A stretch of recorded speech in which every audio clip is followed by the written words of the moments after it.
Ang buhay ay isang paglalakbay na hindi nasusukat sa distansya o sa haba ng panahon, kundi sa bawat hakbang na tinatahak natin araw-araw.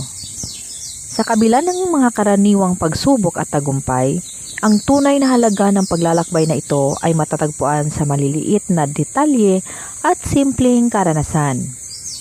Sa bawat umaga kapag tayo'y bumangon mula sa ating mga higaan, tila naglalakbay tayo sa isang bagong simula. Ang bawat araw ay may dalang bagong pagkakataon at hamon. Maaaring ito ay isang pag-uusap sa isang mahal sa buhay, pagtanggap ng isang bagong tungkulin sa trabaho, o simpleng pagtulong sa kapwa.